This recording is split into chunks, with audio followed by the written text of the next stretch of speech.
So today I'm talking with Tracy Futhey of Duke University, who's one of the TNC2014 Keynote speakers.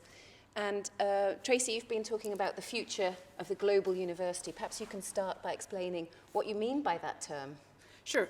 Well, I think about global in three dimensions. I think first about our home campuses, the ones we've had for hundreds of years, many of us. And I think about the international nature of that, whether it's students, whether it's faculty, whether it's the research and the collaboration around the globe. So from that dimension, we're all global in one way or another. A second area where I think about global relates to those campuses that have pursued international activities, be that partnerships or actual physical brick and mortar campuses around the world.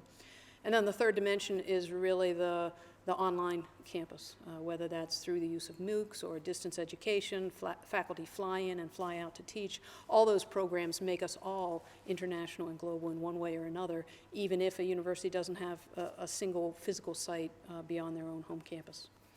And you, in your presentation, gave us some examples of how ICT enables and other examples of how ICT challenges in these areas. Could you perhaps summarize some of those key points? Sure. Well, from the standpoint of the research and the international collaborations, certainly the need for help and support and good networking and communication.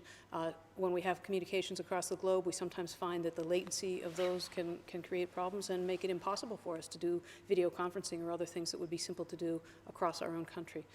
Likewise, when we think about online courses and the changes that those will bring, for example, MOOCs to the classroom back at our traditional home campus, we're really seeing fundamental change, and that technology has made it possible for people to do things in ways they never could before, and it is challenging then how they do it on campus in the physical sense.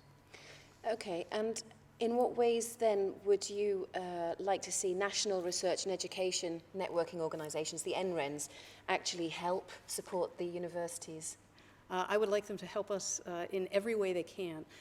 In all of these cases, what we find on our campuses is eventually services and needs start at the school level, and eventually they get enough demand to come up to the university level. What we've now seen are many of those services at the universities have moved above the university level, and we're finding ways to collaborate and do those together at the national level in all of the universities, and collaborating and combining that scale. What I think the NRENs can help to do is bring that scale and that collaboration up even further, whether it's the delivery of services or whether it is the provisioning of networks across the globe.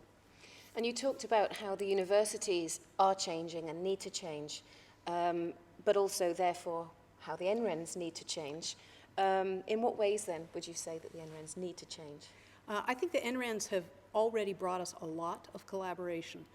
What I think I would like to see in the future is more seamless collaboration and more sort of one-stop thinking at a global level, as opposed to passing a request from one NREN to another and washing our hands of it, right? We pass it on to them, the problem's over there, or the concern or the issue with the connectivity is not ours to solve. It's all of ours to solve. Bringing together groups of people from the campus, the various NRENs, the research units to solve the problem is, I think, the only way we're going to get the level and richness of collaboration we need in the future.